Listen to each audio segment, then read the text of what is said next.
A very warm welcome to our grade 8 learners of Verulam Secondary School.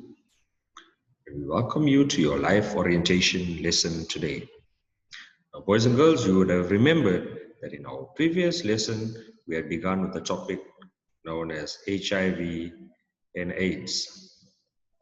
And during that lesson, we explored what HIV is as well as what AIDS is.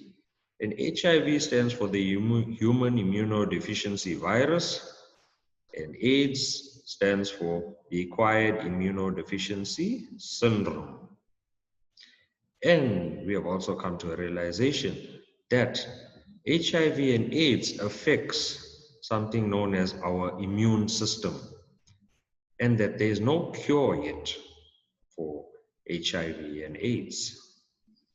And that's what makes it all the more deadly virus, and it also makes it that much serious and to be taken very seriously.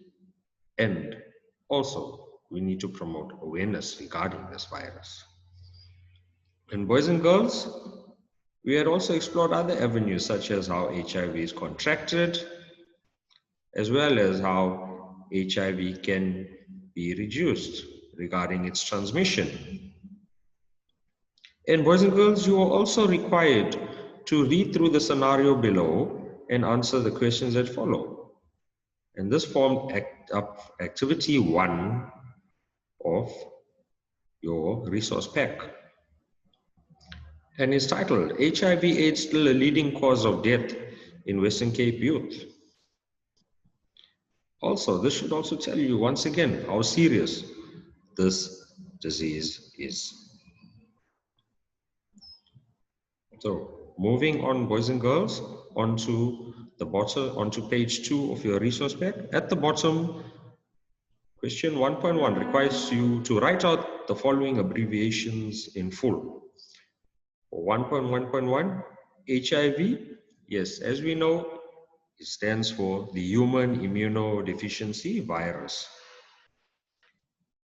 Question 1.1.2, AIDS stands for the acquired immunodeficiency syndrome.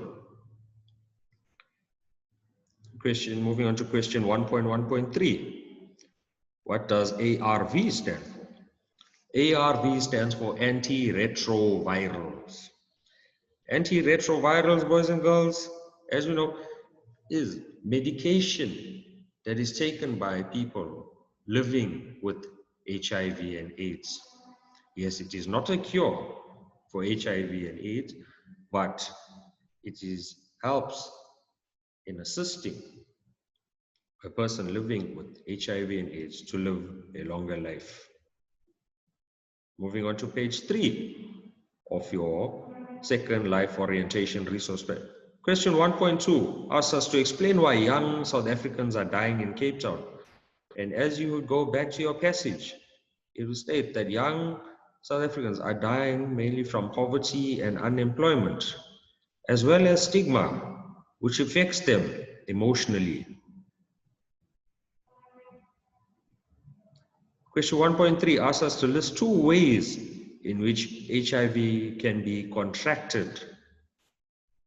And also from the information provided, it states that HIV can be contracted in the following ways, such as unprotected sexual intercourse, sharing of needles or needle stick injury, blood transfusion, shaving blades, as well as having a cut on your hand and coming into contact with another person's blood without wearing gloves.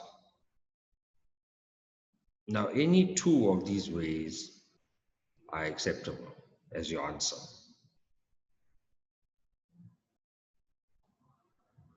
Question 1.4 asks us to discuss 3 strategies that can be used to reduce our chances of contracting HIV.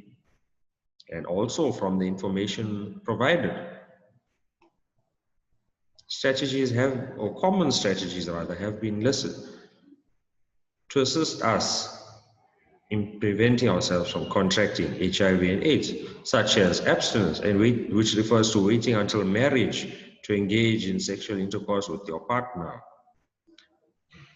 Avoid using or playing with needles. Also, get tested. Go for an HIV test to know your status if you are unsure, if you need to. Also, using a condom during sexual intercourse much later on in life, as well as avoid the sharing of shaving or razor blades. Now, boys and girls, moving on to page 3, on to activity 2. Now, activity 2 requires you to design a poster on an A4 page to promote HIV/AIDS awareness. So for activity 2, you'll be required to design a poster in which you promote HIV/AIDS awareness. And your poster will focus on the following criteria. Criteria such as content, creativity, referring to how creative your poster is, as well as the use of images or pictures, relevant information provided, as well as an overall presentation of your poster. And a key has also been designed for you to show you how each aspect stated here will be assessed. 0 is poor, that means no attempt made. 1 is satisfactory. An attempt is made, but obviously greater effort is needed to obtain the desired result for the aspect that has been described above. As well as good, 2 is good, 2 being good. The attempt to satisfy the requirements have been met successfully. So that means if you receive a 2 for a particular aspect, that means you, dear boys and girls, have achieved that aspect very successfully. So for the week ahead, boys and girls, I would like you to complete your poster on HIV/AIDS awareness. Do be creative as possible whilst completing, and have fun whilst doing it. And we will continue the next lesson with our next section, as you will find if you scroll down to page 4 on nation building. Do stay safe, boys and girls, and take care.